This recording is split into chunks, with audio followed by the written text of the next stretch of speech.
वाहेगुरु जी का खालसा वाहेगुरु जी की फतेह। Punjabi audio book YouTube channel सुन रहे सारे ਸਰੋਤਿਆਂ ਨੂੰ ਮੇਰੇ ਸੁਤੰਤਰ ਕੌਰ ਵੱਲੋਂ ਪਿਆਰ ਭਰੀ ਸਤਿ ਸ਼੍ਰੀ ਅਕਾਲ। ਅੱਜ ਅਸੀਂ ਨਵੀਂ ਕਿਤਾਬ ਸ਼ੁਰੂ ਕਰਨ ਜਾ ਰਹੇ ਹਾਂ ਜਿਸ ਦਾ ਨਾਮ ਹੈ ਪ੍ਰਤੱਖ ਹਰ ਜੀਵਨੀ ਗੁਰੂ ਅਰਜਨ ਦੇਵ ਜੀ। ਲੇਖਕ ਸਤਬੀਰ ਸਿੰਘ। ਤੈਂ ਜਨਮਤ ਗੁਰਮਤਿ ਬ੍ਰਹਮ ਪਛਾਣਿਓ ਚੌਥਾ ਐਡੀਸ਼ਨ ਛਾਪਾਉਣ ਤੇ। ਗੁਰੂ ਅਰਜਨ ਦੇਵ ਜੀ ਐਸੇ ਗੁਰਪਾਤਸ਼ਾਹ ਹਨ ਜਿਨ੍ਹਾਂ ਦਾ ਜਨਮ ਹੀ ਗੁਰ ਵਾਤਾਵਰਨ ਵਿੱਚ ਹੋਇਆ। ਪਲੇ ਨਾਨਾ ਗੁਰੂ ਅਮਰਦਾਸ ਜੀ ਦੀ ਗੋਦੀ ਅਤੇ ਪ੍ਰਵਾਨ ਪਿਤਾ ਗੁਰੂ ਰਾਮਦਾਸ ਜੀ ਪਾਸ ਰਹਿ ਚੜੇ। ਪੰਚਮ ਪਿਤਾ ਦੀ ਕਰਨੀ ਦੇਖ ਹੀ ਭੱਟ ਕਲਸਹਾਰ ਨੇ ਕਿਹਾ ਸੀ, ਤੈਂ ਜਨਮਤ ਗੁਰਮਤਿ ਬ੍ਰਹਮ ਪਛਾਣਿਓ। ਗੁਰੂ ਨਾਨਕ ਦੇਵ ਜੀ ਨੇ ਬਸੰਤ ਰਾਗ ਵਿੱਚ ਫਰਮਾਇਆ ਹੈ ਕਿ ਸੰਸਾਰ ਨੂੰ ਅਜੇ ਤੱਕ ਇਹ ਸੂਝ ਨਹੀਂ ਆਈ ਕਿ ਅੰਦਰ ਅਗਨ ਹੁੰਦੇ ਵੀ ਖਿੜਨਾ ਕਿਵੇਂ ਹੈ, ਸਾਗਰ ਵਰਗਾ ਵਿਸ਼ਾਲ ਹੋ ਕੇ ਸਮੀਚੇ ਕਿਵੇਂ ਰਹਿਣਾ ਹੈ ਅਤੇ ਤਪਸ਼ ਦੇ ਸੋਮੇ ਲਾਗੇ ਰਹਿ ਸ਼ੀਤਲਤਾ ਕਾਇਮ ਕਿਵੇਂ ਰੱਖਣੀ ਹੈ। ਇਸ ਗਿਆਨ ਦੇ ਪਾਵਨਹਾਰੇ ਦੀ ਪ੍ਰਤੱਖ ਮੂਰਤ ਪ੍ਰਤੱਖ ਹਰ ਗੁਰੂ ਅਰਜਨ ਦੇਵ ਜੀ ਹੀ ਸਨ। ਕਿਹੜਾ ਸੀ ਜੋ ਤੱਤਾ ਨਹੀਂ ਹੋਇਆ, ਜਰਾ ਤੱਕੋ ਖਾਂ ਜਹਾਂਗੀਰ ਤੱਤਾ, ਸ਼ਹਿਜ਼ਾਦਾ ਖੁਰਮ ਗਰਮ ਮੁੱਲਾਂ ਤੱਤੇ, ਭਗਤ ਕਾਨਾ ਵਰਗੇ ਅੱਗ ਬਗੋਲੇ, ਅਨਾਇਤ ਖਾਂ ਤੱਤਾ, ਕੁਲੀਜ ਖਾਂ ਗਰਮ, ਸੂਲਹੀ ਤੱਤਾ, ਸੁਲਬੀ ਉਬਲਿਆ ਹੋਇਆ, ਵੱਡਾ ਭਰਾ ਪ੍ਰਿਥੀ ਚੰਦ ਤੱਤਾ, ਭਰਜਾਈ ਕਰਮੋ ਤੱਤੀ, ਮਹੀਨਾ ਜੇਠ ਦਾ ਤੱਤਾ, ਅੱਗ ਤੱਤੀ, ਪਾਣੀ ਉਬਲਦਾ, ਦੇਗ ਉਬਾਲੇ ਖਾਂਦੀ, ਰੇਤ ਤੱਤੀ, ਰੇਤ ਪਾਉਣ ਵਾਲਾ ਪੜਪੂੰਜਾ ਤੱਤਾ, ਇੱਥੋਂ ਤੱਕ ਕਿ ਮੀਆਂ ਮੀਰ ਵਰਗਾ ਵੀ ਤੱਤਾ ਹੋ ਗਿਆ। ਪਰ ਸਿਰਫ ਜੋ ਕੋਈ ਠੰਡਾ ਹੈ ਤਾਂ ਗੁਰੂ ਅਰਜਨ ਦੇਵ ਜੀ। ਸੋ ਮੈਂ ਮਹਿਸੂਸ ਪਿਆ ਕਰਦਾ ਹਾਂ ਕਿ ਅੱਜ ਦੇ ਝੁਲਸੇ ਹੋਏ ਮਾਹੌਲ ਵਿੱਚ ਜੇ ਪੂਰਨ ਧਿਆਨ ਦੇ ਕੋਈ ਜੀਵਨੀ ਪੜ੍ਹਨ ਦੀ ਲੋੜ ਹੈ ਤਾਂ ਉਹ ਪੰਜਵੇਂ ਪਾਤਸ਼ਾਹ ਦੀ ਹੈ। ਉਹਨਾਂ ਦੀ ਜੀਵਨੀ ਹੀ ਸਾਨੂੰ ਰਾਹ ਦੱਸਦੀ ਹੈ। ਜਦ ਸਭ ਤੱਤ ਵਿਰੋਧੀ ਹੋ ਜਾਣ ਤਾਂ ਸਹਿਜ ਕਿਵੇਂ ਰੱਖਣਾ ਹੈ। ਅੱਜ ਪ੍ਰਤੱਖ ਹਰ ਦੀ ਚੌਥੀ ਐਡੀਸ਼ਨ ਨਵੇਂ ਵਾਧਿਆਂ ਤੇ ਸੋਧਾਂ ਨਾਲ ਪਾਠਕਾਂ ਹੱਥ ਦੇ ਕੇ ਮੈਨੂੰ ਬੜੀ ਤਸੱਲੀ ਹੋ ਰਹੀ ਹੈ। ਮੈਨੂੰ ਇਹ ਦੱਸ ਲਿਖ ਪ੍ਰਸੰਨਤਾ ਹੋ ਰਹੀ ਹੈ ਕਿ ਭਾਸ਼ਾ ਵਿਭਾਗ ਪੰਜਾਬੀ ਨੇ ਸ਼੍ਰੋਮਣੀ ਲੇਖਕ ਦਾ ਸਨਮਾਨ ਅਤੇ 21,000 ਦਾ ਜੋ ਪੁਰਸਕਾਰ ਦਿੱਤਾ ਹੈ, ਇਹ ਗੁਰਜੀਵਨੀਆਂ ਦਾ ਸਤਿਕਾਰ ਤਾਂ ਹੈ ਹੀ, ਪਰ ਨਾਲ ਪ੍ਰੇਰਨਾ ਵੀ ਹੈ ਕਿ ਗੁਰੂ ਦਰ ਦਾ ਢਾਡੀ ਬਣ ਗੁਣ ਗਾਉਂਦਾ ਰਵਾਂ। ਗੁਰੂ ਗ੍ਰੰਥ ਸਾਹਿਬ ਦੇ ਸਾਰ ਵਿਸਥਾਰ ਨੂੰ ਭਾਵੇਂ ਪੂਰਨ ਪਹਿਲ ਦੇ ਰਿਹਾ ਹਾਂ, ਪਰ ਫਿਰ ਵੀ ਕੁਝ ਹੋਰ ਕਾਰਜ ਧਿਆਨ ਖਿੱਚ ਹੀ ਲੈਂਦੇ ਹਨ। ਕਥਾ ਪੁਰਾਤਨ ਇਉਂ ਸੁਣੀ ਦੀਆਂ ਬਾਕੀ 4 ਜਿਲਦਾਂ ਅਗਲੇ 2 ਸਾਲਾਂ ਵਿੱਚ ਲਿਖ ਛਾਪ ਦੇਣ ਦਾ ਪੱਕਾ ਇਰਾਦਾ ਹੈ। ਸਚਿੱਤਰ ਗੁਰਜੀਵਨੀਆਂ ਵੀ ਪੂਰਨ ਕਰਨੀਆਂ ਹਨ। ਸਰੀਰ ਨੂੰ ਵੀ ਕੁਝ ਖੇਚਲ ਹੋਈ ਹੈ, ਪਰ ਅਰਦਾਸ ਹੈ ਕਿ ਵਾਹਿਗੁਰੂ ਮਿਹਰ ਦੀ ਦ੍ਰਿਸ਼ਟੀ ਪਾ ਕੇ ਸਾਰੇ ਕਾਰਜ ਸਿਰੇ ਚੜਾਈ ਜਾਵੇ ਅਤੇ ਹਿਉਂ ਦਾ ਦਾ ਨਾ ਪੈਣ ਦੇਵੇ। ਤੀਜੇ ਐਡੀਸ਼ਨ ਸੰਬੰਧੀ ਪ੍ਰਤੱਖ ਹਰ ਦਾ ਦੂਜਾ ਐਡੀਸ਼ਨ ਪਾਠਕਾਂ ਦੀ ਮੰਗ ਕਾਰਨ ਉਸੇ ਤਰ੍ਹਾਂ ਛਾਪ ਦਿੱਤਾ ਸੀ ਅਤੇ ਤੀਜੇ ਨੂੰ ਵੀ ਉਵੇਂ ਹੀ ਛਾਪਣ ਲਈ ਜ਼ੋਰ ਪੈ ਰਿਹਾ ਸੀ। ਪਰ ਮੈਂ ਸਮਝਦਾ ਸਾਂ ਕਿ ਵਾਧੇ ਕਰਨੇ ਜ਼ਰੂਰੀ ਹਨ, ਖਾਸ ਕਰ ਸ਼੍ਰੀ ਹਰਿਮੰਦਰ ਸਾਹਿਬ ਦੀ ਅਸਥਾਪਨਾ, ਗੁਰੂ ਗ੍ਰੰਥ ਸਾਹਿਬ ਦੀ ਬੀੜ ਵੱਜਣ ਦਾ ਬਿਰਤਾਂਤ ਅਤੇ ਸ਼ਹੀਦੀ ਦੇ ਅਧਿਆਇ ਨੂੰ ਵੀ ਨਵੀਆਂ ਲੱਭਤਾਂ ਦੀ ਰੌਸ਼ਨੀ ਵਿੱਚ ਸੋਧ ਕੇ ਲਿਖਣਾ ਅਵੱਸ਼ ਸੀ। ਸੈਂਟ ਜੈਰੋਮ ਜੇਵੀਅਰ ਨੇ ਜੋ 25 ਸਤੰਬਰ 1606 ਈਸਵੀ ਨੂੰ ਸ਼ਹਾਦਤ ਤੋਂ ਤਕਰੀਬਨ 4 ਮਹੀਨਿਆਂ ਪਿੱਛੋਂ ਲਿਖਿਆ ਬੜਾ ਭਾਵਪੂਰਤ ਹੈ। ਉਸ ਨੂੰ ਤਰਜਮੇ ਸਮੇਤ ਸ਼ਾਮਿਲ ਕੀਤਾ ਹੈ। ਟਾਈਟਲ ਵੀ ਹੋਰ ਦਿਲ ਖਿੱਚਵਾਂ ਬਣਵਾਇਆ ਹੈ। ਆਸ ਹੈ ਕਿ ਪਾਠਕ ਇਸ ਐਡੀਸ਼ਨ ਨੂੰ ਪਹਿਲੇ ਜਿਤਨਾ ਹੀ ਆਦਰ ਦੇਣਗੇ। ਗੁਰੂ ਗ੍ਰੰਥ ਸਾਹਿਬ ਦੇ ਸਾਰ ਵਿਸਥਾਰ ਦੀ ਪਹਿਲੀ ਜਿਲਦ ਛਪਣ ਉਪਰੰਤ ਸੁਨੇਹਾ ਹਰ ਪਾਸੋਂ ਮਿਲ ਰਿਹਾ ਹੈ ਕਿ ਰਹਿੰਦੀਆਂ ਵੀ ਛੇਤੀ ਹੀ ਛਾਪਣ ਦਾ ਉਪਰਾਲਾ ਕਰਨਾ। ਸਾਰਾ ਧਿਆਨ ਉਧਰ ਹੀ ਹੈ ਅਤੇ ਪੂਰਨ ਯਕੀਨ ਹੈ ਕਿ ਦੂਜੀ ਜਿਲਦ ਸ੍ਰੀ ਰਾਗ ਸੰਪੂਰਨ ਇਸੇ ਸਾਲ ਪਾਠਕਾਂ ਦੇ ਹੱਥ ਆ ਜਾਵੇਗੀ। ਨਾਲ ਇਹ ਵੀ ਕੋਸ਼ਿਸ਼ ਕੀਤੀ ਹੈ ਕਿ ਜਿੰਨਾ ਹੋਰ ਪੁਸਤਕਾਂ ਦੇ ਖਰੜੇ ਮੁਕੰਮਲ ਹਨ ਉਹ ਵੀ ਛਾਪ ਦਿੱਤੀਆਂ ਜਾਣ ਤਾਂ ਕਿ ਸਿੱਖੀ ਦੇ ਮੁੱਢਲੇ ਸਿਧਾਂਤ ਬਾਰੇ ਸੰਕੁਚਵੇਂ ਢੰਗ ਵਿੱਚ ਵੀ ਪਤਾ ਲੱਗਦਾ ਰਹੇ। ਗੁਰੂ ਮਿਹਰ ਦਾ ਹੱਥ ਸਿਰ ਤੇ ਰੱਖੇ। ਤੁਝ ਹੀ ਕੀਆ ਜੰਮਣ ਮਰਨਾ, ਗੁਰ ਤੇ ਸਮਝ ਪੜੀ ਕੀਆ ਡਰਨਾ। ਦਾਸ ਸਤਬੀਰ ਸਿੰਘ। ਆਪੇ ਤਰਸ ਪਾਇਓਈ ਪ੍ਰਤੱਖ ਹਰ ਜੀਵਨੀ ਸਾਹਿਬ ਸ਼੍ਰੀ ਗੁਰੂ ਅਰਜਨ ਦੇਵ ਜੀ ਦੀ ਸੰਪੂਰਨ ਹੋਣ ਤੇ ਇਹ ਹੀ ਕਹਿਣਾ ਹੈ, ਨਿਰਗੁਣਿਆਰੇ ਕੋ ਗੁਣ ਨਾਹੀ, ਆਪੇ ਤਰਸ ਪਾਇਓਈ।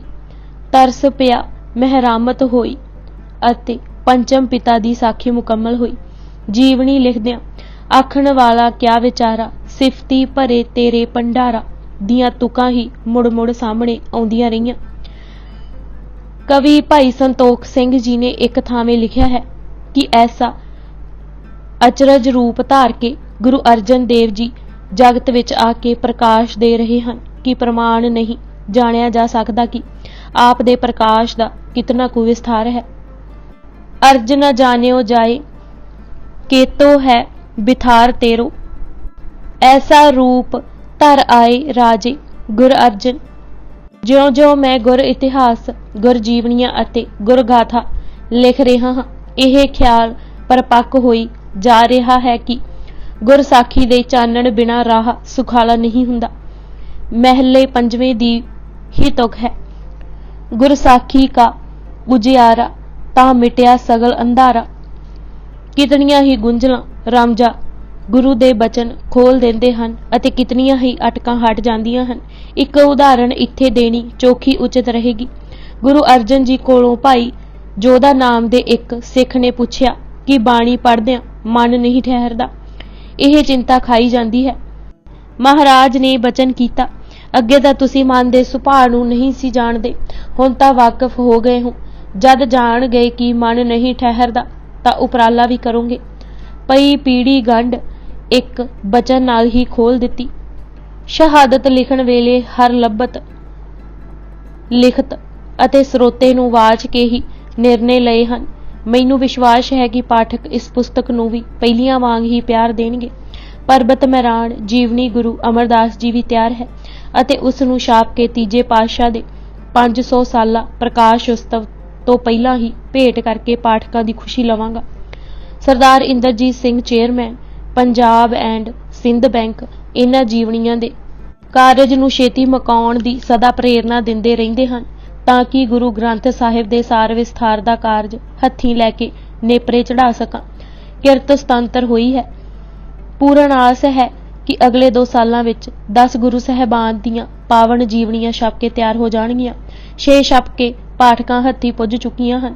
ਸੰਪੂਰਨ ਹੋਣ ਤੇ 10 ਜਿਲਦਾਂ ਵਿੱਚ ਤਕਰੀਬਨ 2300 ਸਫ਼ਾ ਹੋ ਜਾਏਗਾ। ਗੁਰੂ ਥਾਪੀ ਦੀ ਹੀ ਇਹ ਰਹਿਮਤ ਹੈ। ਮੈਨੂੰ ਇਹ ਲਿਖਣ ਵਿੱਚ ਸਦਾ ਪ੍ਰਸੰਨਤਾ ਹੁੰਦੀ ਹੈ ਕਿ ਪਹਿਲਗਾਮ ਜਾ ਕੇ ਮਹੀਨਿਆਂ ਦਾ ਕਾਰਜ ਦਿਨਾਂ ਵਿੱਚ ਹੀ ਹੋ ਜਾਂਦਾ ਹੈ। ਇੱਕ ਤਾਂ ਉੱਥੇ ਇਕਾਂਤ ਹੈ ਅਤੇ ਦੂਜੇ ਵੀਰ ਨਰਿੰਦਰ ਜੀ, ਅੰਮੀ ਜੀ ਅਤੇ ਪਾਪਾ ਜੀ ਅਜਿਹਾ ਸੁਖਾਵਾਂ ਵਾਤਾਵਰਨ ਬਣਾ ਦਿੰਦੇ ਹਨ ਕਿ ਕਲਮ ਰੁਕਦੀ ਹੀ ਨਹੀਂ। ਇਹ ਪੁਸਤਕ ਵੀ ਉੱਥੇ ਹੀ ਲਿਖੀ ਹੈ।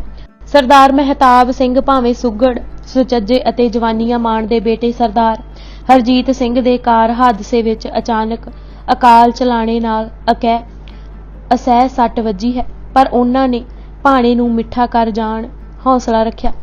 ਇਸ ਪੁਸਤਕ ਦੀ ਛਪਵਾਈ ਵਿੱਚ ਵੀ ਢਿੱਲ ਨਾ ਪੈਣ ਦੇਣੀ ਉਹਨਾਂ ਦੇ ਦ੍ਰਿੜ ਚਿੱਤ ਦੀ ਹੀ ਉਦਾਹਰਣ ਹੈ। ਮੇਰੀ ਇਹ ਅਰਦਾਸ ਹੈ ਕਿ ਕਿਸੇ ਬਾਪ ਨੂੰ ਜਵਾਨ ਬੱਚੇ ਦਾ ਦੁੱਖ ਨਾ ਦਿਖਾਏ ਅਤੇ ਜੇ ਭਾਣਾ ਵਰਤਾਉਣਾ ਹੀ ਸੂ ਤਾਂ ਆਤਮਿਕ ਬਲ ਵੀ ਅਥਾਹ ਦਾ ਬਖਸ਼ੇ। ਮੇਰੀਆਂ ਸਭ ਪੁਸਤਕਾਂ ਦੇ ਸਿਵਾਏ 2 ਤੋਂ ਟਾਈਟਲ ਸਰਦਾਰ ਦਲੀਪ ਸਿੰਘ ਦੇ ਬੁਰਸ਼ਾਂ ਨੇ ਬਣਾਏ ਹਨ। ਉਹ ਵੀ ਇਸ ਸਾਲ ਗੁਰੂ ਪਿਆਰੇ ਹੋ ਗਏ ਹਨ। ਮੈਂ ਢੂੰਡ ਭਾਲ ਵਿੱਚ ਹੀ ਹਾਂ ਕਿ ਇਹ ਕਾਰਜ ਕਿਸ ਨੂੰ ਸੌਂਪਾਂ। ਇਸ ਪੁਸਤਕ ਦਾ ਟਾਈਟਲ ਇੱਕ ਉੱਭਰਦੇ ਆਰਟਿਸਟ ਸ਼੍ਰੀ ਬੋਧ ਰਾਜ ਨੇ ਬਣਾਇਆ ਹੈ। ਚੰਗੀਆਂ ਛੂਹਾਂ ਦਿੱਤੀਆਂ ਹਨ। ਆਸ ਕਰਦਾ ਹਾਂ ਕਿ ਇਹ ਕਲਮ ਵੀ ਸਲਾਹੀ ਜਾਏਗੀ। ਪੁਸਤਕ ਮੈਂ ਆਪਣੀਆਂ ਬੱਚੀਆਂ ਸੁੰਦਰਜੀਤ ਕੌਰ, ਸਿਮਰਨ ਕੌਰ ਅਤੇ ਹਰਕਿਰਤ ਕੌਰ ਨੂੰ ਇਸ ਆਸ ਤੇ ਅਰਦਾਸ ਨਾਲ ਭੇਟ ਕਰ ਰਿਹਾ ਹਾਂ ਕਿ ਉਹਨਾਂ ਨੂੰ ਮਾਤਾ ਭਾਨੀ ਜੀ ਦੀ ਅਸੀਸ ਮਿਲੇ। ਰਜਾ ਤੋਂ ਬਗੈਰ ਸਜ਼ਾ ਹੀ ਸਜ਼ਾ ਹੈ। ਜਸਪਾਲ ਜੀ ਨੇ ਮੇਰੀ ਪੜ੍ਹਾਈ ਲਿਖਾਈ ਵਿੱਚ ਕਦੇ ਵਿਘਨ ਨਹੀਂ ਪੈਣ ਦਿੱਤਾ। ਭਾਵੇਂ ਉਹਨਾਂ ਨੂੰ ਕਿਤਨੀਆਂ ਹੀ ਖੇਚਲਾਂ ਹੁੰਦੀਆਂ ਹਨ, ਪਰ ਉਹ ਕਦੇ ਮਹਿਸੂਸ ਨਹੀਂ ਹੋਣ ਦਿੰਦੇ। ਘਰ ਮਹਿਸੂਖ, ਬਾਹਰ ਫੁਨਸੂਖਾ। ਦਾਸ ਸਤਬੀਰ ਸਿੰਘ। ਭਾਗ ਪਹਿਲਾ। ਗੋਇੰਦਵਾਲ ਵਿਖੇ 11 ਸਾਲ।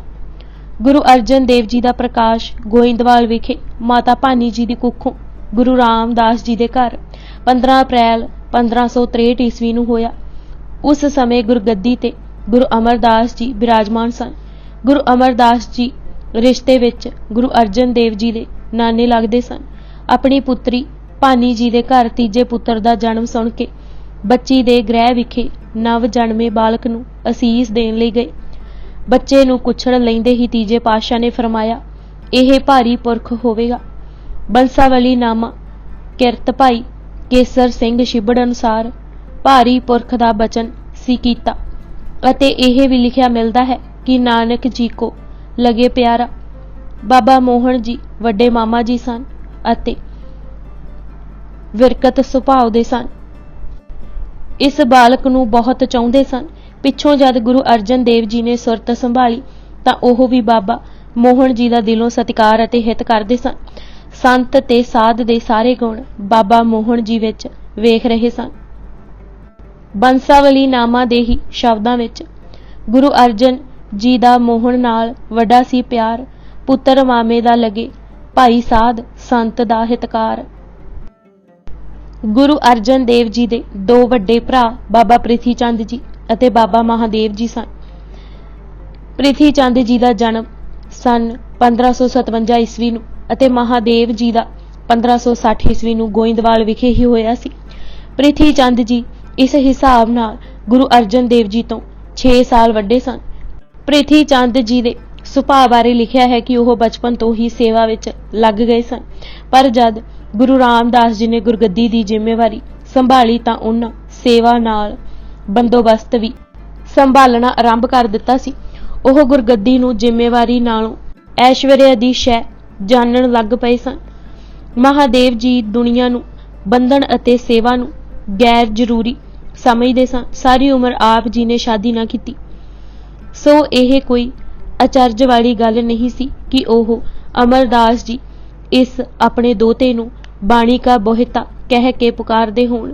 उन्हां भविष्यवाक ही कह दिते सन कि दोहिता बाणी का बोहिता।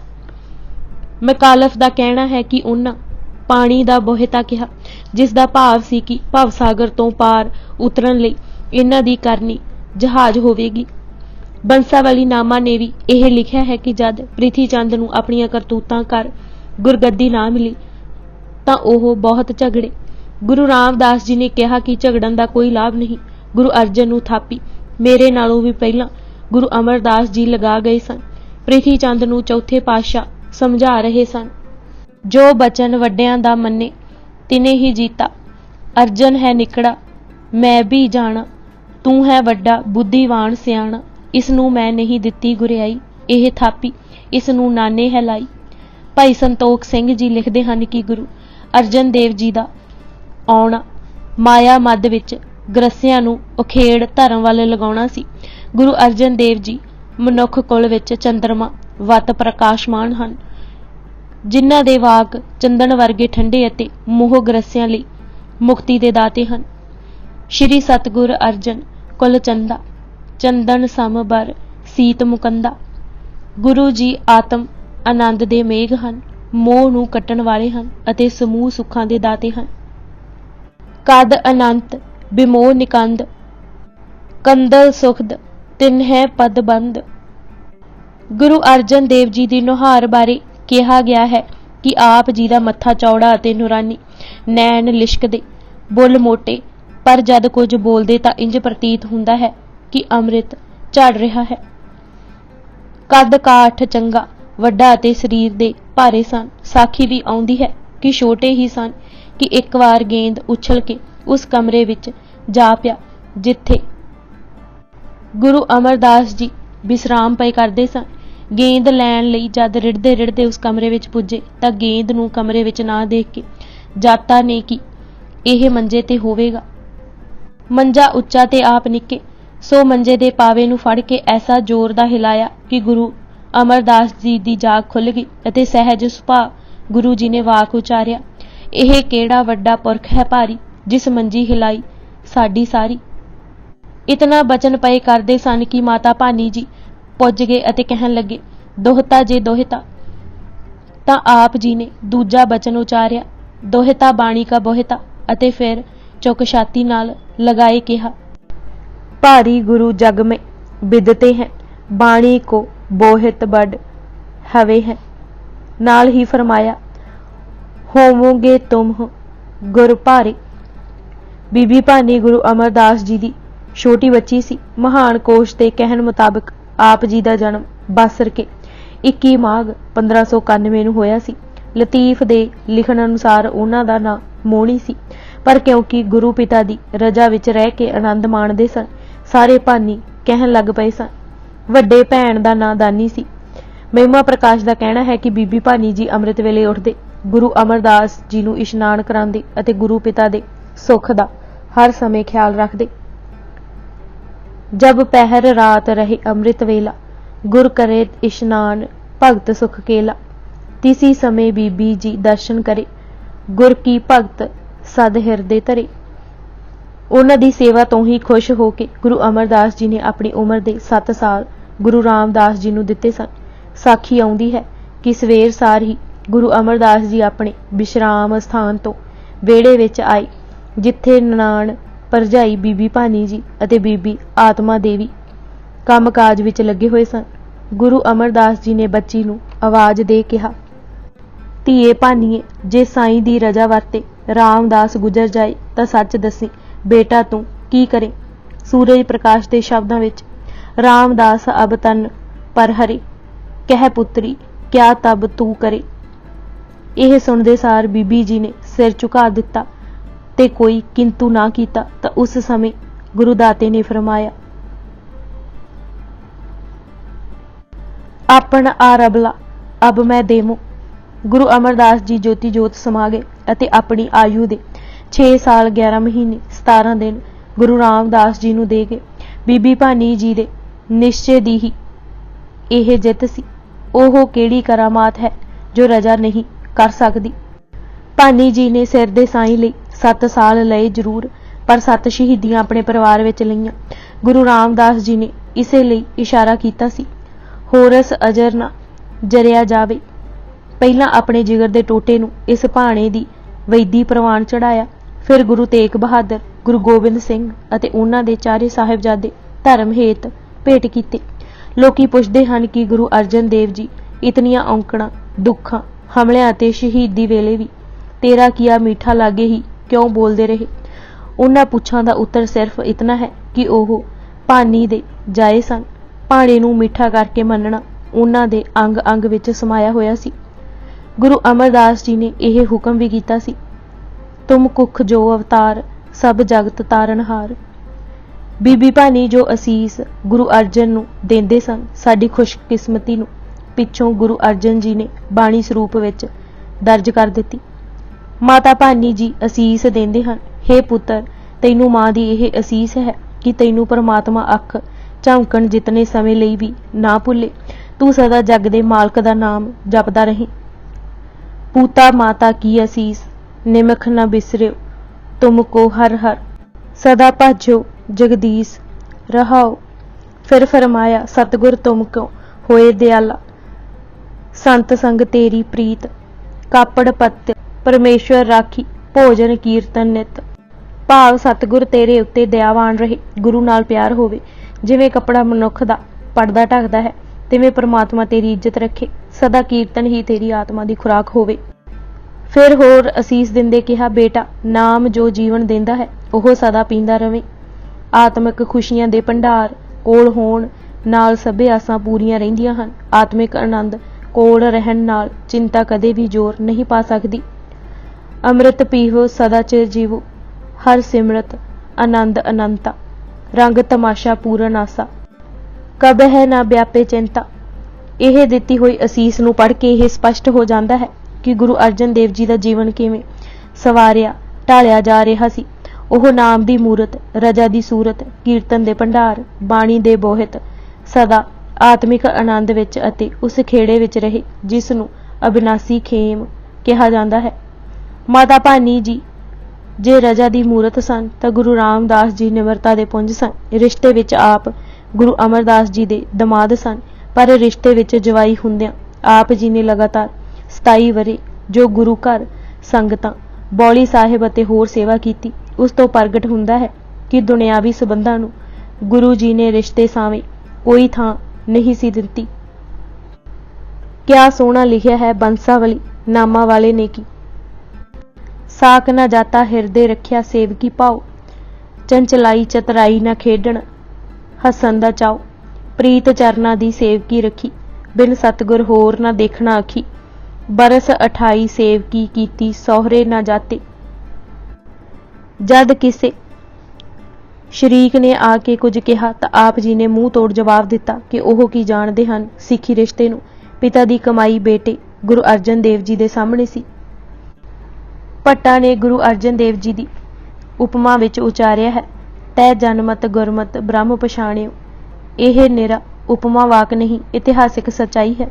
गुरु अर्जन देव जी पहले गुरु सन जो गुरु सवारे वातावरण विच पल रहे सन। गुरु अंगद देव जी भाई लैणा दे रूप विच करतारपुर गुरु नानक देव जी कोल 17 साल की आयु विच आए सन।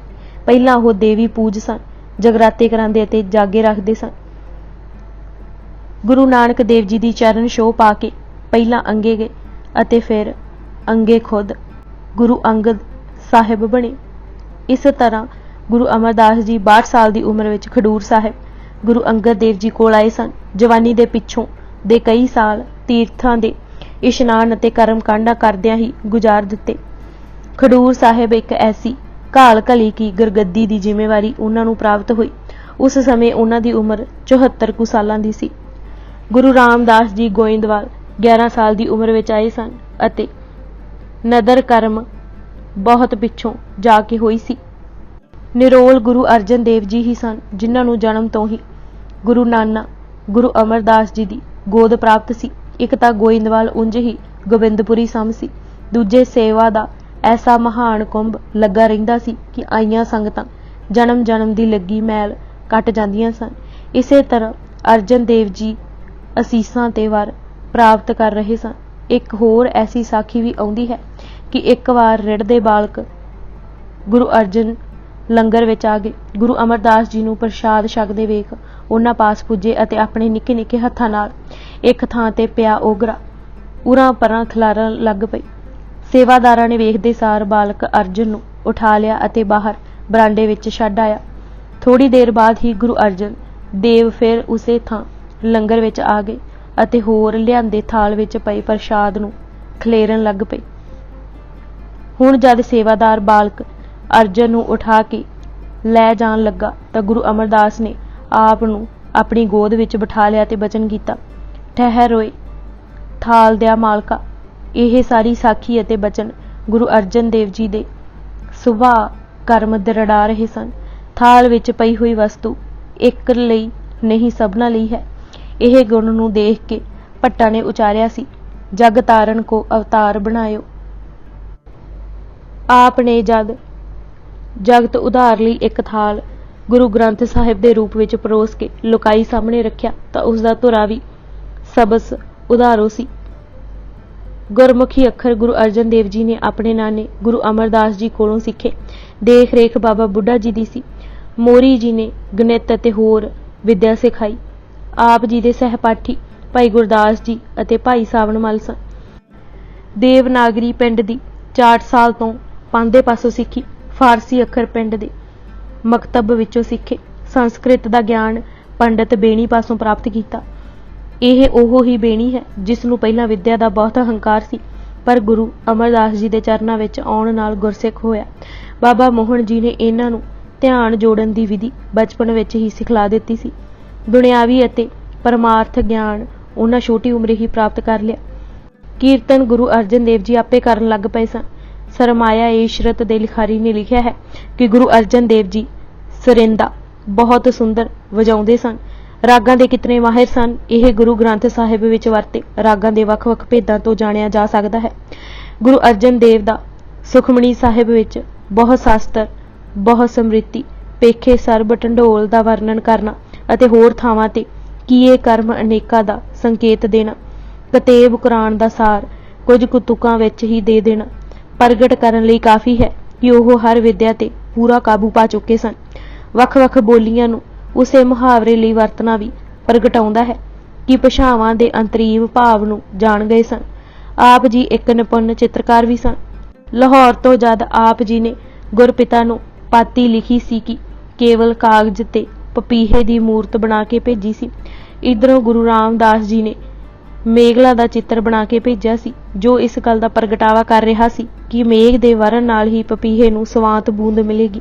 ਉਸਾਰੀ ਦੇ ਕਾਰਜਾਂ ਵਿੱਚ ਸੇਵਾ ਕਰਕੇ ਪੂਰਾ ਹਿੱਸਾ ਲੈ ਰਹੇ ਸਨ। ਆਪ ਜੀ ਉਸਾਰੀ ਕਲਾ, ਸ਼ਿਲਪ ਕਲਾ ਵਿੱਚ ਵੀ ਨਿਪੁੰਨ ਹੋ ਗਏ ਸਨ। ਹਰਿਮੰਦਰ ਸਾਹਿਬ, ਤਰਨਤਾਰਨ, ਲਾਹੌਰ, ਡੱਬੀ ਬਾਜ਼ਾਰ ਅਤੇ ਬੌਲੀ ਸਾਹਿਬ ਅਤੇ ਦੀਵਾਨ ਖਾਨਾ, ਨਗਰ ਤਰਨਤਾਰਨ, ਕਰਤਾਰਪੁਰ, ਸ਼੍ਰੀ ਅੰਮ੍ਰਿਤਸਰ ਤੇ ਖਾਸ ਕਰ ਕਰਤਾਰਪੁਰ ਦਾ ਸ਼ੀਸ਼ ਮਹਿਲ ਤੇ ਲਗਾਏ ਬਾਗ ਢੁਕਵੀਆਂ ਉਦਾਹਰਨਾਂ ਹਨ। ਘੋੜ ਸਵਾਰੀ ਦੇ ਗੁਰੂ ਜੀ ਮਾਹਿਰ ਸਨ। ਨੇਜਾਬਾਜੀ ਉਹਨਾਂ ਵਰਗੀ ਕੋਈ ਨਹੀਂ ਸੀ ਕਰ ਸਕਦਾ। ਇਸ ਦਾ ਚਮਤਕਾਰ ਸਭ ਨੇ ਉਸ ਸਮੇਂ ਡਿੱਠਾ ਜਦ ਪਿੰਡ ਮਾਊ ਵਾਲਿਆਂ ਕਿਹਾ ਕਿ ਸਾਡੀ ਰੀਤ ਹੈ ਕਿ ਵਿਆਹੁਣ ਵਾਲੇ ਲੜਕੇ ਨੂੰ ਨੇਜਾਬਾਜੀ ਕਰਕੇ ਡੱਬੀ ਕਿੱਲੀ ਪੁੱਟਣੀ ਪੈਂਦੀ ਹੈ। ਪਿੰਡ ਵਾਲਿਆਂ ਚਲਾਕੀ ਇਹ ਕੀਤੀ ਕਿ ਜੰਡ ਦੇ ਦਰਖਤ ਨੂੰ ਕੱਟ ਕੇ ਕਿੱਲੀ ਜਿਹੀ ਬਣਾ ਦਿੱਤੀ ਸੀ, ਜਿਸ ਦੀਆਂ ਜੜ੍ਹਾਂ ਡੂੰਘੀਆਂ ਸਨ। ਗੁਰੂ ਅਰਜਨ ਦੇਵ ਜੀ ਨੇ ਇੱਕੋ ਹੱਲੇ ਵਿੱਚ ਕਿੱਲੀ ਨੁਮਾ ਜੰਡ ਨੂੰ ਜੜੋਂ ਉਖਾੜ ਦਿੱਤਾ ਸੀ। ਇਤਨਾ ਕੁਝ ਪ੍ਰਾਪਤ ਕਰਕੇ ਨਿਮਰਤਾ ਹੱਥੋਂ ਨਾ ਛੱਡੀ। ਲੰਗਰ ਦੇ ਜੂਠੇ ਬਰਤਨ ਆਪੂ ਸਾਫ਼ ਕਰਦੇ, ਸੰਗਤਾਂ ਦੀ ਰਾਤ ਨੂੰ ਮੁੱਠੀ ਚਾਪੀ ਕਰਦੇ ਅਤੇ ਹੱਥੀਂ ਸੇਵਾ ਕਰਕੇ ਖੁਸ਼ ਹੁੰਦੇ। ਗੁਰੂ ਅਮਰਦਾਸ ਜੀ ਜਿਵੇਂ ਸਿੱਖੀ ਦੇ ਬੂਟੇ ਦੀ ਸੰਭਾਲ ਕਰ ਰਹੇ ਸਨ ਅਤੇ ਨਵੇਂ ਪੇੜ ਮੱਲ ਰਹੇ ਸਨ, ਉਸ ਨੂੰ ਚੰਗੀ ਤਰ੍ਹਾਂ ਗੁਰੂ ਅਰਜਨ ਦੇਵ ਜੀ ਜਾਣ ਸਮਝ ਗਏ ਸਨ। ਗੁਰੂ ਅਮਰਦਾਸ ਜੀ ਆਪੂ ਆਨੰਦ ਸਰੂਪ ਸਨ ਅਤੇ ਐਸੇ ਉਪਰਾਲੇ ਕੀਤੇ ਸਨ ਕਿ ਗੋਇੰਦਵਾਲ ਸੱਚਮੁੱਚ ਹੀ ਗੋਬਿੰਦਪੁਰੀ ਸਮ ਹੋ ਗਿਆ। ਉੱਥੇ ਨਾ ਜਾਤ ਪਾਤ ਦਾ ਵਿਤਕਰਾ ਸੀ, ਨਾ ਕਿਸੇ ਨੂੰ ਭੁੱਖ ਤ੍ਰੇਹ ਸਤਾਉਂਦੀ ਸੀ, ਨਾ ਕੋਈ ਰੋਗੀ ਸੀ, ਨਾ ਕਿਸੇ ਨੂੰ ਜਵਾਨੀ ਵਿੱਚ ਮੌਤ ਦਾ ਦੁੱਖ ਸਤਾਉਂਦਾ ਸੀ। ਕਿਸੇ ਚੋਰ, ਡਾਕੇ, ਧਾੜਵੀ, ਠੱਗ ਜਾਂ ਬਿਪਤਾ ਦਾ ਭੈ ਨਹੀਂ ਸੀ। ਵਿਧਵਾ ਨੂੰ ਕਦੇ ਕਿਸੇ ਰੋਂਦੇ ਗੋਇੰਦਵਾਲ ਨਹੀਂ ਸੀ ਸੁਣਿਆ। ਸਗੋਂ ਕਿਧਰੇ ਕੋਈ ਵਿਧਵਾ ਹੋਈ ਵੀ ਤਾਂ ਗੁਰੂ ਜੀ ਨੇ ਗੋਇੰਦਵਾਲ ਬੁਲਾ ਕੇ ਵਰ ਢੂੰਡ ਵਿਆਹ ਕਰਾ ਦਿੱਤਾ। ਮਹਿਮਾ ਪ੍ਰਕਾਸ਼ ਨੇ ਬਹੁਤ ਸੁੰਦਰ ਲਿਖਿਆ ਹੈ, ਰਾਜ ਗੁਰ ਅਮਰਦਾਸ ਜੀ ਦਾ ਆਹ, ਨਾ ਕੋਈ ਬੈਠੇ ਵਿਧਵਾ, ਨਾ ਪਿਤਾ ਅੱਗੇ ਪੁੱਤ ਫਨਾ, ਚੋਰ ਧਾੜ ਜਲ ਅਗਨ ਔੜ, ਕੁਛ ਬਿਗਨ ਨਾ ਹੋਈ, ਜਗਤ ਮੈਂ ਚੈਨ ਆਰਾਮ, ਦੁਖੀ ਰਹੇ ਨਾ ਕੋਈ। ਬੰਸਾ ਵਾਲੀ ਨਾਮਾਂ ਦੀ ਵੀ ਗਵਾਹੀ ਹੈ। ਬਚਨ ਕੀਤਾ ਗੁਰ ਕੇ ਰਾਜ ਵਿੱਚ ਮਾਪਿਆਂ ਅੱਗੇ ਪੁੱਤ ਨਾ ਮਰਸੀ, ਵਿਧਵਾ ਨਾਰ ਨਾ ਸਤਿਗੁਰ ਕਰਸੀ। ਗੁਰੂ ਅਰਜਨ ਦੇਵ ਜੀ ਨੇ ਨਾਨਕ ਗੁਰੂ ਜੀ ਦੀ ਗੋਦ ਵਿੱਚ ਬੈਠ ਕੇ ਇਹ ਵੀ ਜਾਣ ਗਏ ਸਨ ਕਿ ਸਾਰਾ ਜ਼ੋਰ ਸ਼ਬਦ ਵਿਚਾਰ ਤੇ ਹੀ ਦਿੱਤਾ ਜਾ ਰਿਹਾ ਹੈ। ਇਸ ਧਰਮ ਵਿੱਚ ਮੂਰਤੀ ਪੂਜਾ ਜਾਂ ਬੁੱਤ ਪੂਜਾ ਦੀ ਕੋਈ ਗੁੰਜਾਇਸ਼ ਨਹੀਂ। ਇਹ ਭਗਤੀ ਨਿਰਾਲੀ ਅੱਲਾ ਦੀ ਹੈ। ਫਿਰ ਜਗਤ ਸੰਬੰਧੀ ਵੀ ਬਿਲਕੁਲ ਨਰੋਏ ਅਤੇ ਵੱਖਰੇ ਖਿਆਲ ਗੁਰੂ ਜੀ ਦੇ ਰਹੇ ਸਨ। ਇਸ ਗੱਲ ਦੀ ਪ੍ਰਤੀਤੀ ਵੀ ਕਰਵਾ ਰਹੇ ਸਨ ਕਿ ਗ੍ਰਹਿਸਤ ਦੇ ਫਰਜ਼ ਨਿਭਾਉਂਦਿਆਂ ਹੋਇਆਂ ਉਦਾਸ ਬਿਰਤੀ ਦੁਆਰਾ ਮਾਇਆ ਦੀ ਪਕੜ ਤੋਂ ਉੱਤੇ ਰਹਿਣਾ ਹੈ। ਗ੍ਰਹਿ ਕੁਟੁੰਬ ਮਹਿ ਸਦਾ ਉਦਾਸ ਉਹਨਾਂ ਦਾ ਮੁੱਖ ਵਾਕ ਸੀ। ਸ਼ਾਸਤਰ ਸੰਸਾਰ ਨੂੰ ਦੁੱਖ ਹੀ ਸਮਝਦੇ ਹਨ। ਸ਼ਾਸਤਰਾਂ ਦਾ ਕਹਿਣਾ ਹੈ ਕਿ ਅਸਲ ਸੁੱਖ ਵਿਸ਼ਨੂੰ ਦੇ ਪਰਮ ਧਾਮ ਵਿੱਚ ਹੈ, ਇਸ ਜਗਤ ਵਿੱਚ ਨਹੀਂ। ਆਪ ਜੀ ਇਹ ਦ੍ਰਿੜਾ ਰਹੇ ਸਨ ਕਿ ਅੱਲਾ ਦੀ ਨਿਰਾਲੀ ਭਗਤੀ ਨਾਲ ਜਗਤ ਸੰਬੰਧੀ ਵੀ ਦ੍ਰਿਸ਼ਟੀ ਬਦਲ ਜਾਂਦੀ ਹੈ। ਆਪ ਜੀ ਦਾ ਫਰਮਾਨ ਸੀ, ਆਪ ਬਸੰਤ ਜਗਤ ਸਭ ਵਾੜੀ, ਨਾਨਕ ਪੂਰੇ ਭਾਗ ਭਗਤ ਨਿਰਾਲੀ। ਫਿਰ ਆਪ ਜੀ ਜਿਹੜੀ ਘਾਲ ਸਿੱਖਾਂ ਨੂੰ ਦ੍ਰਿੜਾ ਰਹੇ ਸਨ, ਗੁਰੂ ਅਰਜਨ ਦੇਵ ਜੀ ਉਸ ਨੂੰ ਅਪਣਾ ਕੇ ਦੱਸ ਵੀ ਰਹੇ ਸਨ। ਰਹਿਣੀ ਬਹਿਣੀ ਬਾਰੇ ਉਪਦੇਸ਼ ਮਹਿਮਾ ਪ੍ਰਕਾਸ਼ ਨੇ ਇੰਜ ਦਰਸਾਇਆ ਹੈ, ਸੁਨ ਬਿਨੇ ਸੰਗਤ ਪ੍ਰਭ ਕਰਨ ਧਾਰ, ਗੁਰਬਚਨ ਦ੍ਰਿੜੇ ਸੇ ਮਮ ਸਿੱਖ ਪਿਆਰ, ਪਹਿਰ ਰਾਤ ਪਿਛਲੀ ਜਬ ਰਹੇ, ਕਰ ਇਸ਼ਨਾਨ ਇਕੰਤ ਹੋਏ ਬਹਿ, ਗੁਰੂ ਸਰੂਪ ਹਿਰਦੇ ਮੈਂ ਧਰੇ, ਗੁਰਬਾਣੀ ਮਨ ਮਹਿ ਵਿਚਾਰੇ, ਮਨ ਦ੍ਰਿੜ ਸੂਰਤ ਇਕਾਗਰ ਰਾਖੇ, ਪਰ ਨਿੰਦਾ ਝੂਠ ਕਬੂ ਨਹੀਂ ਭਾਖੇ। ਸਿੱਖੀ ਦੇ ਫਲਾਰ ਨੂੰ ਇੱਕੋ ਜਿਹਾ ਸਿੱਖਿਆ ਜਲ ਪਹੁੰਚਾਉਣ ਲਈ ਮੰਜੀਆਂ ਦੀ ਸਥਾਪਨਾ ਅਤੇ ਸਿੱਖਾਂ ਵੱਲੋਂ ਕੀਤੀ ਜਾ ਰਹੀ ਘਾਲ ਗੁਰੂ ਅਰਜਨ ਦੇਵ ਜੀ ਆਪੂ ਦੇਖ ਰਹੇ ਸਨ ਅਤੇ ਪਿਤਾ ਦੀ ਕੀਤੀ ਘਾਲ ਨਾਲ ਤਾਂ ਅਮਿੱਟ ਛਾਪ ਬਾਲਕ ਅਰਜਨ ਤੇ ਪੈ ਰਹੀ ਸੀ। ਫਿਰ ਉਹ ਇਹ ਵੀ ਦੇਖ ਰਹੇ ਸਨ ਕਿ ਇਤਨਾ ਪ੍ਰਤਾਪ ਤੇਜ ਬਲ ਹੁੰਦਿਆਂ ਗੁਰੂ ਜੀ ਨਿਮਰਤਾ ਵਿੱਚ ਕਿਵੇਂ ਵਿਚਰਦੇ ਰਹਿੰਦੇ ਹਨ ਅਤੇ ਸੰਸਾਰੀ ਸੁੱਖ ਆਪ ਜੀ ਦੇ ਪਿੱਛੇ ਭਜਦੇ ਹਨ। ਪਰ ਗੁਰੂ ਅਮਰਦਾਸ ਜੀ ਕਿਰਤ ਕਰਕੇ ਹੀ ਪ੍ਰਸ਼ਾਦ ਛਕਦੇ ਸਨ। ਗੁਰੂ ਨਾਨਕ ਦੇਵ ਜੀ ਪੂਰਨੇ ਪਾ ਰਹੇ ਸਨ। ਗੁਰੂ ਅੰਗਦ ਦੇਵ ਜੀ ਉਹਨਾਂ ਤੇ ਹੀ ਟੁਰਦੇ ਰਹੇ। ਗੁਰੂ ਅੰਗਦ ਦੇਵ ਜੀ ਵਾਣ ਵੱਟ ਕੇ ਗੁਜ਼ਾਰਾ ਕਰਦੇ, ਗਵਾਹੀ ਹੈ, ਵਾਣ ਵੱਟ ਕਰਨ ਗੁਜਰਾਨ, ਬਿਨਾ ਆਪਣੀ ਕਿਰਤ ਪਾਣ ਨਾ ਖਾਣ। ਲਤੀਫ ਨੇ ਲਿਖਿਆ ਹੈ ਕਿ ਗੁਰੂ ਅਮਰਦਾਸ ਜੀ ਵੀ ਲੂਣ ਤੇਲ ਦੀ ਹੱਟੀ ਪਾ ਗੁਜ਼ਾਰੇ ਲਈ ਕਿਰਤ ਕਰਦੇ ਸਨ। ਗੁਰੂ ਅਰਜਨ ਦੇਵ ਜੀ ਦੀ ਜਦ ਆਰਥਿਕ ਦੀਨ ਦਸ਼ਾ ਭਾਈ ਗੁਰਦਾਸ ਜੀ ਨੇ ਦੇਖੀ ਸੀ ਤਾਂ ਗੁਰੂ ਜੀ ਨੇ ਇਹ ਵਚਨ ਕੀਤੇ ਸਨ, ਗੁਰਤਾ ਕੁਛ ਧਨ ਹਿਤ ਨਹੀਂ ਲੀਨੀ। ਗੁਰੂ ਦਰਬਾਰ ਵਿੱਚ ਰਾਜਿਆਂ ਅਤੇ ਸ਼ਾਹਾਂ ਨੂੰ ਝੁਕਦੇ ਗੁਰੂ ਅਰਜਨ ਦੇਵ ਜੀ ਦੇਖ ਰਹੇ ਸਨ। ਜਦ ਅਕਬਰ ਗੁਰੂ ਦਰਬਾਰ ਹਾਜ਼ਰੀ ਭਰਨ ਆਇਆ ਤਾਂ ਉਸ ਸਮੇਂ ਆਪ ਜੀ ਦੀ ਆਯੂ ਕੇਵਲ 10 ਸਾਲ ਦੀ ਸੀ। ਸਾਰੇ ਵਾਰਤਾਲਾਪ ਆਪ ਜੀ ਨੇ ਕੰਨੀ ਸੁਣੇ ਸਨ।